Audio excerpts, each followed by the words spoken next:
सुंदरपुर नाम के गांव में मनोहर नाम का एक किसान अपनी पत्नी शालू, बेटे मोहित और बेटी मीना के साथ रहता था। मनोहर किसान था। वो अपने खेतों में बड़ी मेहनत करता,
साहूकार के पास जाता है और वो झुमके बेच देता है। तभी साहूकार उसके पैसे निकालते हुए, मनोहर, तूने मेरे पहले पैसे तो दे दिए हैं, लेकिन उसमें भी अभी 5,000 रुपए बाकी है। लेकिन चल, अगर तुझे चाहिए तो मैं तुझे 6 महीने के लिए और कुछ पैसे दे सकता हूँ। जी, ऐसा हुआ तो बड़ी मेहरबानी होगी माए बाप आपकी। अब मनोहर अगले साल के बीज खरीदने के लिए फिर से साहूकार से पैसे लेता है और दूसरे ही दिन से अपने खेत साफ करना शुरू कर देता है। पहली बारिश आते ही गांव के सारे किसान बीज बोना शुरू कर देते हैं, लेकिन इस साल फिर से बारिश कहाँ गायब हो जाती है पता ही नहीं चलता। तो सारे गांव में फिर से बीज बोने का संकट फैल जाता है, लेकिन दूसरा कोई रास्ता ना होने के कारण सभी लोग बीज बोते हैं। दूसरी बार बीज बोने का भी कोई फायदा नहीं होता, क्योंकि इस साल फिर से सूखा पड़ जाता है और उनकी सारी फसल खराब हो जाती है। तो एक दिन सुबह सुबह लोग जाग ही रहे थे कि तभी सुधा के घर से जोर जोर से रोने की आवाज आने लगती है। हे भगवान, ये सब क्या हो गया हमारी जिंदगी में? आप हमें छोड़कर क्यों चले गए? आपने ऐसा क्यों किया? आप तो इस संसार से मुक्त हो गए। आपके पीछे हम भी तो थे, हमें भी थोड़ा थोड़ा जहर दे दिया होता तो हम भी आपके साथ आते। हमें अकेला क्यों छोड़ा? क्यों? सुधा का रोना सुन सारा गांव एक जगह इकट्ठा हो जाता है और वहाँ पर चर्चे शुरू हो जाते हैं। आखिर करता भी क्या? साहूकार से लिया कर्जा इतना बढ़ गया था कि उसे आत्महत्या करनी ही पड़ी। अरे भाई, गांव में तो हर किसी की यही परिस्थिति है, लेकिन आत्महत्या करना ये क्या सही बात है? गांव में बातें हो ही रही थी कि तभी चरण नाम का एक लड़का भागते हुए वहाँ आता है और वो एक आदमी से, चाचा जल्दी चलो ना मेरे साथ, मेरे पापा कल शाम से घर नहीं आए, कहीं उन्होंने, चलो ना चाचा। अब 2-3 लोग मिलकर चरण के साथ उसके खेत में जाते हैं।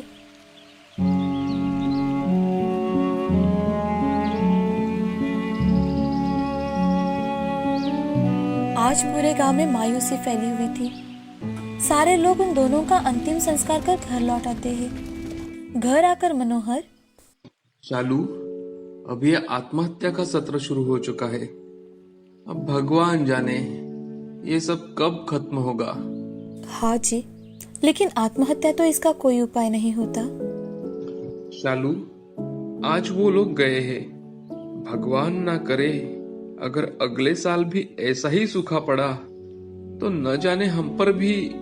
मनोहर बोल ही रहा था कि तभी शालू मनोहर के शब्द तोड़ते हुए, बस बस, ये जिंदगी सिर्फ एक बार ही मिलती है, बार बार नहीं।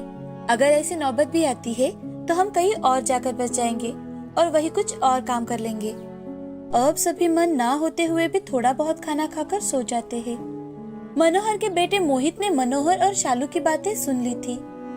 मोहित 11वीं कक्षा में पढ़ता था। उसे साइंस में बड़ी ही रुचि थी। वो नए नए एक्सपेरिमेंट किया करता था। अपनी माँ पिताजी की बातें सुनकर वो बहुत घबराता है और घबराते हुए मन ही मन, हे भगवान, मेरे माँ पिताजी को हमेशा सुखी रखना। उनके मन में कभी भी आत्महत्या जैसे विचार आने मत देना भगवान। प्लीज भगवान, उन्हें हमेशा हिम्मत दिए रखना। अब दूसरे दिन से मनोहर जब भी खेतों में जाने निकलता तो मोहित भी उसी के साथ खेतों में जाता।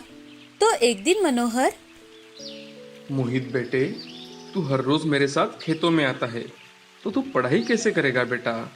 किसान बनने में कोई फायदा नहीं है बेटा। पढ़ लिख कर बड़ा आदमी बन जाएगा तो कम से कम हमें इस दर्द भरी दुनिया से तो बाहर निकल पाएगा। हाँ पिताजी, इसलिए तो मैं आपके साथ हर रोज खेतों में आता हूँ। मोहित कुछ एक्सपेरिमेंट करते करते कहता है। वो एक जगह छोटा गड्ढा कर उसमें प्लास्टिक डालकर पानी डालकर देख रहा था कि वो कितने दिनों तक ये पानी इस्तेमाल कर सकता है।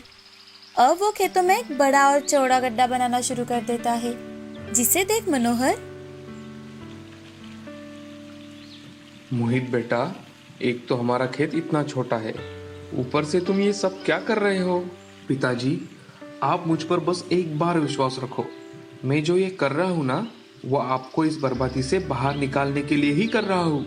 मोहित और मनोहर बोल ही रहे थे कि तभी एक आदमी मनोहर को आवाज लगाकर, अरे मनोहर, ए मनोहर, वो रामलाला ने आज खेतों में इस्तेमाल होने वाली दवा खाकर अपने साथ पूरे परिवार को भी खत्म कर दिया है। अरे ये क्या कह रहे हो भाई? अरे हाँ, अभी तो वहीं से आ रहा हूँ। पता नहीं ये नसीब कहाँ लेकर जाएगा हमें भाई। ये बात सुन अब मोहित का इरादा और भी ज्यादा पक्का हो जाता है। अब वो उस गड्ढे के आसपास का पानी भी उसमें कैसे आएगा, इसका आयोजन करता है। अपना दिमाग दौड़ाकर बारिश के पानी को गड्ढे में इकट्ठा करने का प्लान बनाता है। कुछ ही दिनों में बारिश शुरू हो जाती है। इस साल सबने थोड़ा लेट ही बीज बोने का निर्णय लिया था। नसीब से इस साल बारिश भी ठीक ठाक हुई थी, तो सभी के धान अच्छे थे।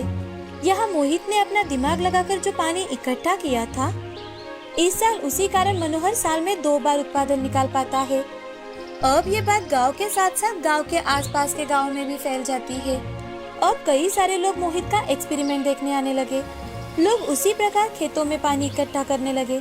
साथ ही साथ मोहित ने अपने गांव वालों की सहायता से अपने गांव के पास वाली पहाड़ों पर जगह जगह पानी का बहाव रोकने के लिए गड्ढे बनाए, और इसी कारण पहाड़ों से आने वाला पानी बहकर ना जाकर उन्हीं गड्ढों में भरने लगा। और इसी कारण धीरे धीरे उनके गांव के कुएं भी भरने लगे, उसमें भी पानी आने लगा।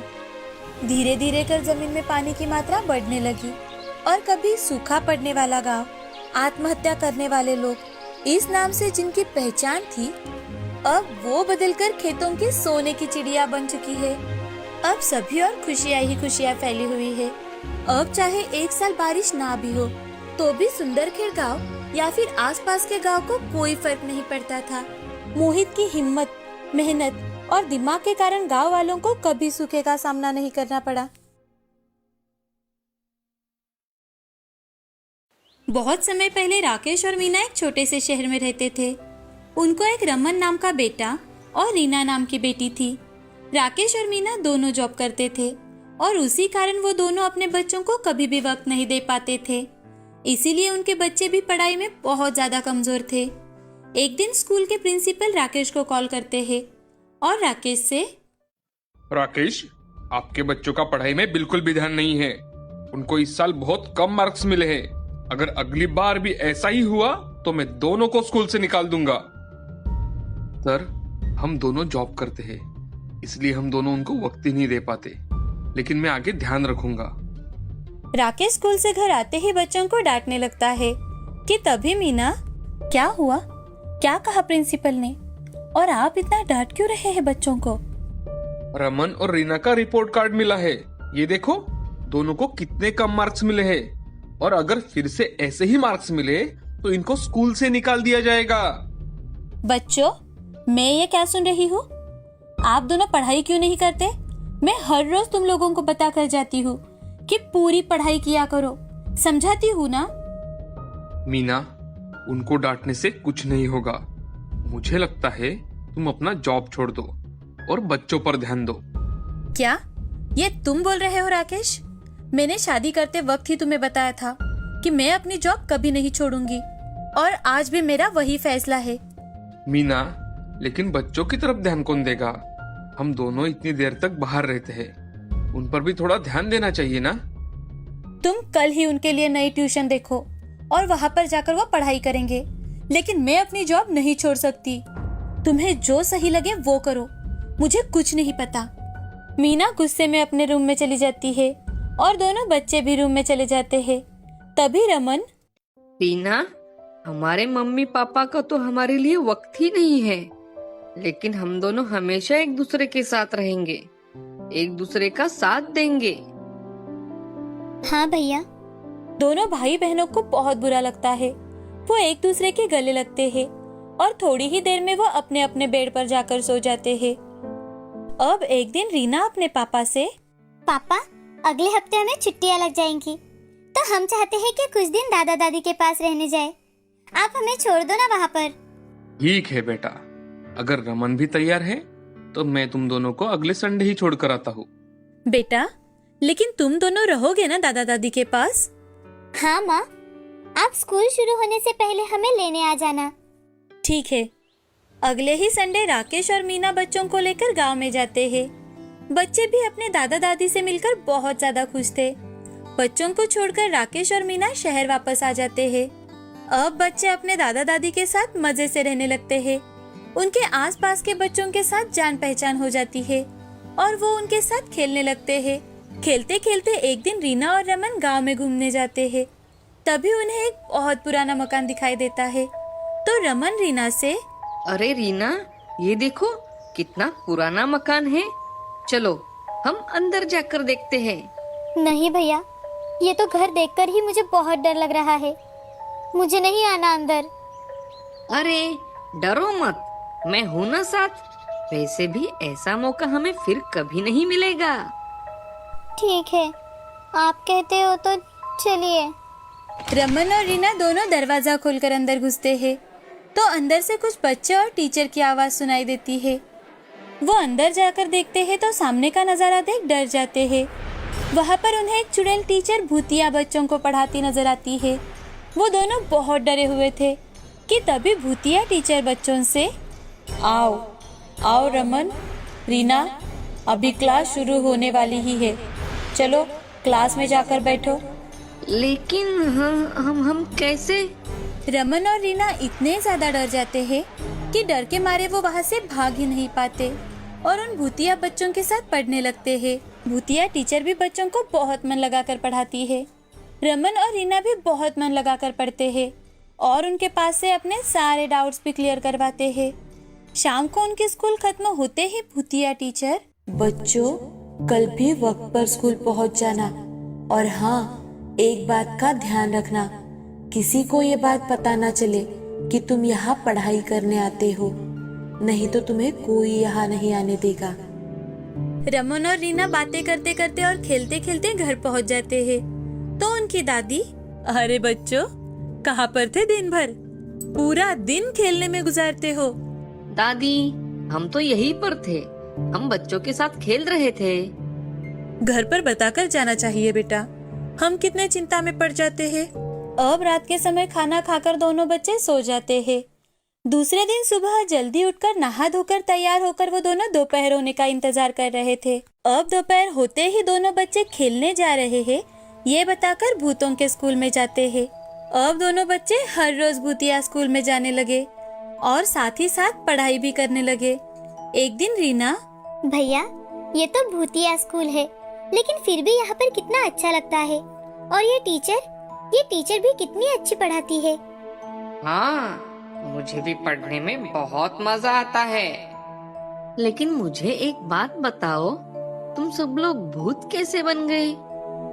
एक दिन बहुत जोर की बारिश और हवा की वजह से स्कूल का छत गिर पड़ा और उसमें हम सबकी मौत हो गई। लेकिन हम आज भी अपने टीचर से पढ़ते हैं। ऐसे ही एक महीना बीत जाता है।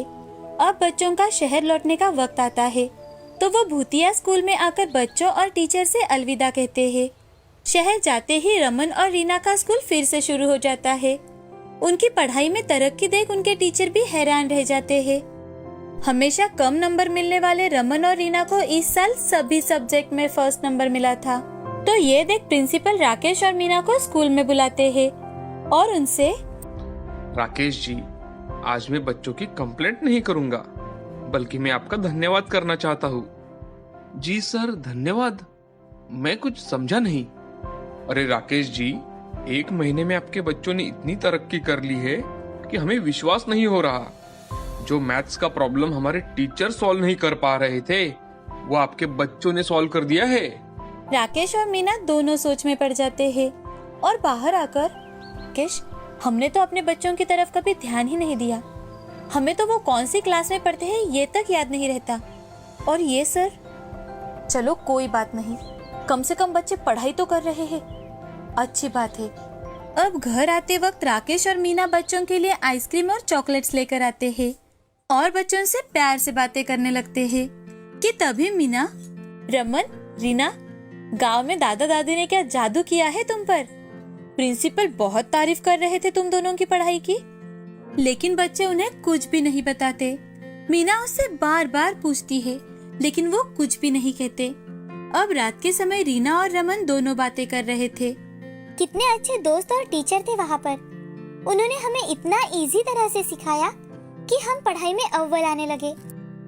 हाँ ना रीना, मम्मी पापा को हमारे लिए वक्त ही कहाँ होता है। अब कुछ दिन यूं ही बीत जाते हैं। एक दिन मीना घर पर ही थी और तभी रमन और रीना बातें कर रहे थे। वो बातें ऐसी वैसी नहीं कर रहे थे, तो वो अपने भूतिया स्कूल की यादें याद कर रहे थे। तो वो सारी बातें मीना सुन लेती है। भूतिया स्कूल का नाम सुनते ही वो बहुत ज्यादा डर जाती है। उसके तो हाथ पांव कांपने लगते हैं। अब वो बड़ी हिम्मत के साथ राकेश और रीना के सामने जाकर उनसे, क्या तुम लोग कौन से भूतिया स्कूल के बारे में बात कर रहे हो? रीना, रमन, बताओ मुझे। अब रीना और रमन मीना को सारी बात बताते हैं। बच्चों, हमें माफ कर दो बेटा, हमने पूरी जिंदगी सिर्फ पैसा और पैसे के लिए नौकरी की, लेकिन तुम दोनों को जो प्यार चाहिए था वो कभी नहीं दिया, और वो भूतिया स्कूल से तुम लोगों को मिला। ये जानकर हमें बहुत बुरा लग रहा है। आज के बाद ऐसा कभी नहीं होगा।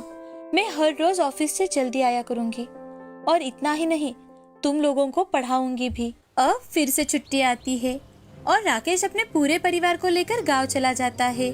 जैसे ही दोपहर का समय होता है, बच्चे उस मकान की ओर जाकर देखते हैं तो वो मकान वहाँ से पूरी तरह से गायब हो जाता है। बच्चे यहाँ वहाँ गांव वालों से पूछताछ करने लगते हैं तो वहाँ पर कोई ऐसा मकान था ही नहीं। ये बात उन्हें पता चलती है। ये बात सुन दोनों बच्चे उस भूतिया टीचर और अपने भूतिया दोस्तों को धन्यवाद देते हैं। अब राकेश अपने माँ पिताजी को भी अपने साथ शहर लेकर जाता है और सभी हंसी खुशी रहने लगते हैं।